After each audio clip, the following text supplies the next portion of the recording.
Est-il décent de rêver l'avenir? Oui, à condition de voir le présent, de l'analyser, de se laisser toucher par lui, d'être lucide et de ne pas nous résigner. Les crises sont un moment pour s'interroger sur ce qu'il convient de faire.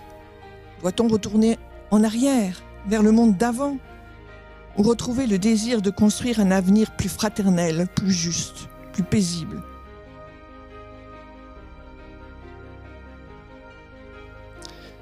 On reproche parfois aux rêveurs de ne pas affronter l'épaisseur du réel. Et c'est en effet un risque dont il faut se garder. Mais nous ne devons pourtant pas avoir peur de rêver, surtout si ce rêve est partagé et porté ensemble. Comme l'exprimait si bien Dom Helder Camara, lorsqu'on rêve tout seul, ce n'est qu'un rêve.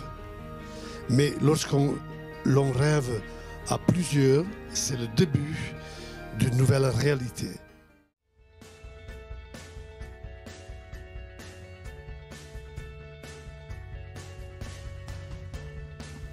En réalité, moi, je ne sais pas du tout si le monde s'effondrera. Et je crois que c'est pas vraiment ce qui est important. Enfin, je crois que je m'en fiche même de le savoir. Je crois qu'il ne faut pas attendre que ça arrive pour se dire qu'on peut construire un futur désirable. J'ai la conviction qu'on va avoir la possibilité de vivre un futur qui sera vivable et humain. Ça, c'est mon espérance. Mais l'avenir, de toute façon, il ne pourra pas être le même qu'aujourd'hui. En introduction, Dominique nous citait un certain nombre de crises et le présent ne fait qu'évoluer. Mais pour autant, je crois que ce n'est pas une fatalité qu'il faut subir. C'est plutôt une direction à prendre qui doit être un choix à faire et justement qui peut être porteur d'enthousiasme. Donc moi, je crois qu'il est nécessaire de porter un regard global sur l'avenir, d'entreprendre une démarche intégrale. La dignité humaine, elle doit être au cœur de tout ce qui se construit pour la suite. Il faut aussi trouver une cohérence entre le soin de la Terre et le soin des êtres humains. Donc par exemple, comme on parle de rêve, moi je peux vous dire que je rêve de joie, de festivité, de convivialité. Je rêve d'une écoute réelle de l'autre. Je rêve de faire ensemble. Je rêve de liberté, de solidarité. Je rêve de soins les uns envers les autres et puis aussi envers la planète. En résumé, je crois que je rêve d'un monde juste, convivial, soutenable et ouvert.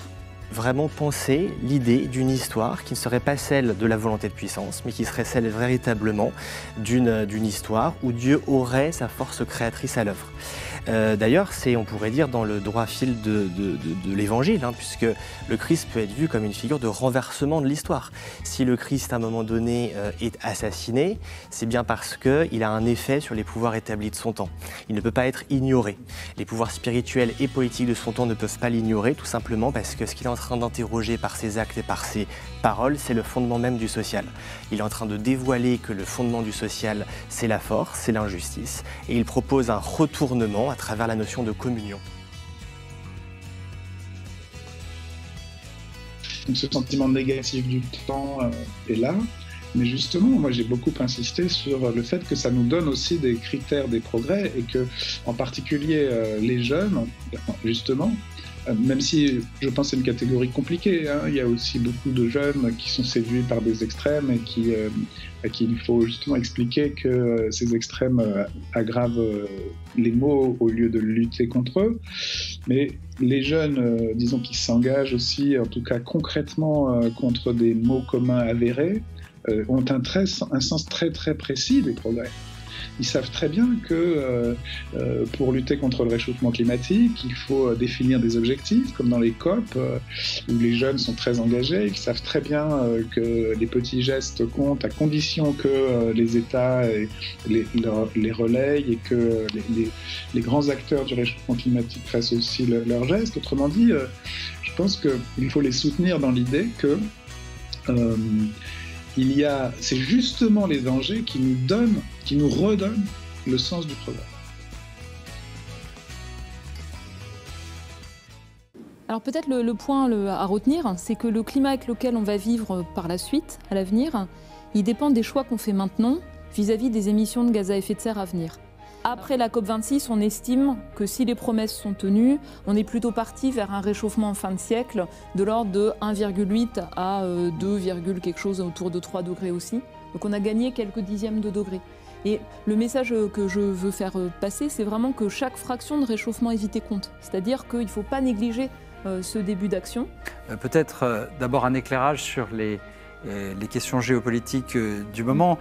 Et puis je vais essayer d'être un petit peu plus optimiste que ne le sont beaucoup de mes collègues, parce que je suis dans un domaine dans lequel il est très facile d'être pessimiste, mais je crois qu'ici, vous avez souhaité que ce soit aussi un espace où on puisse, sinon faire rêver, du moins ne pas cauchemarder. Voilà. Du moins ne pas cauchemarder. Je vais vous proposer 10 points, peut-être 10 bonnes nouvelles, en tout cas qui peuvent apparaître comme des choses relativement encourageantes sur l'avenir, notre avenir politique et sociétal. Parce que les technologies, je peux les vivre à la fois pour un sens du service et avec un sens de la limite.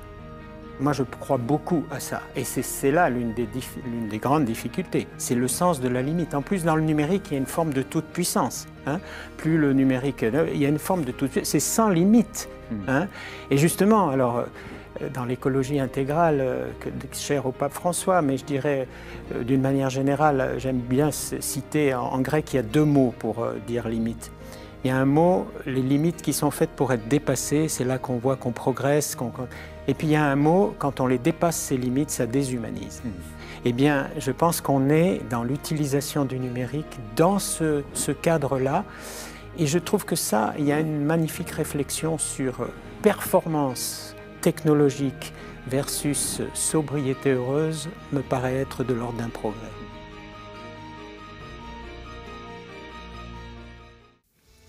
Ne sommes-nous pas appelés à vivre dans la confiance du cœur, engendrée par l'intime certitude que jamais Dieu ne nous oubliera puisque nous sommes inscrits dans la paume de sa main?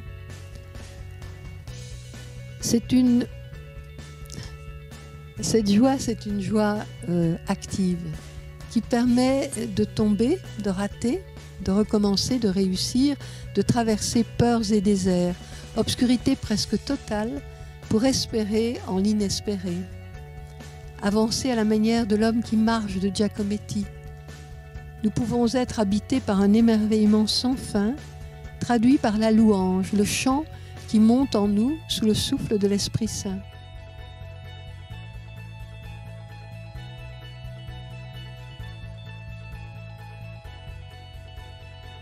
Durant ce temps privilégié, partagé par les chrétiens du monde entier, nous apprenons à attendre. Aussi étonnant que cela puisse paraître, l'Avent est bien ce temps où nous apprenons et réapprenons à laisser une place à un peu d'attente dans notre vie quotidienne. C'est une simple mais belle expérience dans notre monde qui n'aime pas attendre. Notre monde qui vit souvent dans l'immédiateté des techniques de communication. Notre monde qui cherche à répondre à nos besoins ou à nos désirs dans l'instant présent. Attendre quand quelque chose de neuf arrive. Nous ne savons pas immédiatement en quoi consiste cette nouveauté. Il nous faut alors, avec patience, prendre le temps nécessaire pour regarder ce qui surgit, pour en comprendre le sens et pour accueillir peu à peu ce commencement nouveau. Ce n'est pas seulement le texte du magistère romain qui forme la pensée sociale, c'est aussi les épiscopats locaux. En France, on peut citer par exemple en 2016 le texte « Dans un monde qui change, retrouver le sens du politique ». Et si vous avez lu là-dessus, vous allez voir que le pape François cite plusieurs textes de conférences épiscopales à travers le monde. Et ce qui caractérise tous ces textes, c'est qu'ils ne délivrent pas un discours théorique et abstrait, mais ils partent d'une analyse concrète de la situation, ou, pour reprendre une terminologie catholique, par un discernement des signes des temps. Et il y a donc bien eu, au préalable, une écoute du monde, du cri des pauvres, des opprimés, et aujourd'hui, du cri de la terre. Une écoute aussi de l'Esprit Saint, qui nous dit que Dieu reste présent dans ce monde. Et à partir de là, l'Église, par la voie du magistère, propose son analyse. Et elle fait dans le style de chaque époque. Les Écritures sont tout entières une littérature de crise, ou plutôt une littérature de crise traversée. Les textes bibliques ne sont pas des textes écrits sur le vif, ils sont le fruit d'écritures rétrospectives à distance des événements rapportés. Ce sont des textes mûris qui témoignent avec force de la réalité des épreuves, mais aussi a posteriori de ce que ces épreuves ont été traversées. Et ils témoignent souvent de l'espérance qui a soutenu dans cette traversée. Il faut simplement expliquer les choses. C'est même pas chercher à convaincre, c'est expliquer la situation. Regardez ce qui s'est passé avec la Convention citoyenne sur le climat. 150 personnes prises au hasard, pas des écologistes. Déjà à la deuxième séance de formation, des gens pleuraient, des membres de la Convention citoyenne pleuraient, parce qu'ils découvraient des choses et ils me disent « mais pourquoi on ne me l'a jamais expliqué avant ?» J'aurais changé ma vie, j'aurais changé ce que je fais, etc. Et à la fin de la Convention citoyenne, quand vous prenez les 150 solutions qui avaient été préconisées, moi je les signe toutes. En tant qu'écologiste et respectueux de l'homme et de la planète, je signe toutes ces conventions. Donc il suffit de faire ce travail-là. Le mot de ce matin, c'était le mot qui nous est proposé, c'est le thème de la conversion écologique. Et j'ai envie de dire, voilà, on peut imaginer une conversion des opinions. On peut dire que l'opinion est déjà convertie, voilà, et que ça ne change pas grand-chose. Il ne suffit pas de changer d'opinion. Il y a plein de gens, enfin, je dirais que ce serait déjà bien si tout le monde était d'accord, ceci dit, bien sûr. Mais il y a des choses qui sont inaccessibles à l'argumentation, parce que justement, il faut changer d'imaginaire de la vie bonne. Ce serait ça un petit peu le cœur de mon propos aujourd'hui.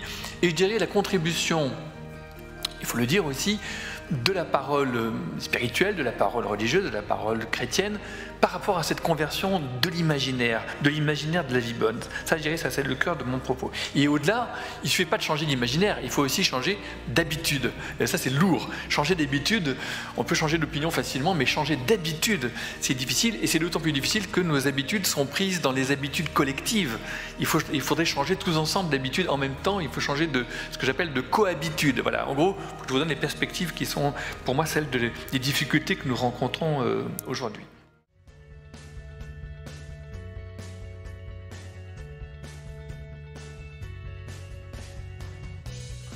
Les solutions, entre guillemets, pour faire face à cette éco-anxiété, une fois qu'on est éco-anxieux, en général, on le reste, hein, puisque la seule manière de faire se dissiper cet état d'âme, ce malaise, ce serait de résoudre les causes mêmes qui l'a créé. Or, on voit bien que ce n'est pas forcément la direction que l'on prend collectivement, donc tout l'enjeu va être d'apprendre à vivre avec ce rapport-là au monde, cette sensibilité, et de ne pas se laisser dépasser par ces passions tristes, et au contraire apprendre à les dépasser et à les transcender. Et c'est souvent ce qui se passe d'ailleurs avec les personnes éco-anxieuses, qui au bout de leur cheminement finalement réussissent à trouver leur juste place dans le monde et un sens en fait à leur existence. Et donc ça passe par un certain lâcher-prise, sans pour autant renoncer. Donc c'est une certaine manière finalement de consentir au tragique, mais de ne pas se laisser dépasser et déborder par cette lecture-là. Un exemple pour vous situer un petit peu cette réalité spirituelle chez les soufis, c'est les lettres de l'alphabet. Ils disent que nous sommes des lettres. Comme est l'alphabet et les 26 lettres de l'alphabet. Chaque lettre, séparément, elle produit un son, elle a un corps. Le A ne ressemble pas au B, le B ne ressemble pas au X. En tant que lettre individuelle, elle a une réalité. Mais cette réalité, si elle reste séparée, n'apportera aucun sens. C'est quand le A accepte de se lier au M, de se lier au O, de se lier au U, de se lier au R, qu'il donne du sens. Il devient amoureux. Là, ça prend du sens. Eh bien, il me semble que nous disposons de ressources intérieures. Ces ressources intérieures, je ne vais pas les citer, il y en a plus d'une cinquantaine, vous les trouverez, vous savez dans quel livre. Il y en a plus d'une cinquantaine, c'est quoi? C'est l'humilité, l'abandon, le détachement, la gratuité, la gratitude, l'inspiration, la force, l'équilibre, le consentement, point de suspension. Il y en a une cinquantaine. Et finalement, de mon point de vue, ce sont des ressources à partir du moment où on considère que ce ne sont pas des objectifs à atteindre, ce ne sont pas des vertus morales, mais que ce sont justement des leviers qui sont inscrits en nous, quel que soit son âge, son état de santé, je ne sais pas quoi, son degré supposé de conversion, de foi, je ne sais pas quoi. C'est des choses qui sont inscrites en nous, des ressources qui sont inscrites en nous, des leviers. Charge à moi de les activer, de les mobiliser, c'est-à-dire de les mettre en mouvement pour m'aider à vivre les choses, pas simplement à un niveau psychologique ou à un niveau physique, mais aussi à un mode spirituel. Et ce qui est intéressant, c'est de mettre en lien, justement, en regard, finalement, telle ou telle chose de ce qui fait l'ordinaire de ma vie avec tel ou tel levier. La première grande ressource pour le rêver est faire renaître dans les dialogues un tissu fraternel et amical. Trouver des compagnons, des compagnes. Le tissu fraternel, c'est la première ressource pour rêver. Rappelant que nos pays sont placés devant une alternative, Bauman a écrit. Nous pouvons choisir de nous prendre par la main les uns les autres ou terminer dans une fosse commune. C'est l'alternative. Prendre par la main. L'autre, sa parole, son amitié sont une ressource. Osons rêver. Pour moi, les rêves ont une force qui a des répercussions dans la société, dans la vie personnelle de chaque jour. On a parlé de la vie quotidienne. Et aussi dans l'Église et dans les communautés religieuses. Car il oriente tout le monde vers l'avenir, en créant un lien entre ceux qui commencent à comprendre qu'il faut se tenir par la main. C'est la nécessaire mobilisation fraternelle qui engage tous, chrétiens, musulmans, juifs, laïcs, et dans laquelle tout le monde, à sa manière, trouve sa place.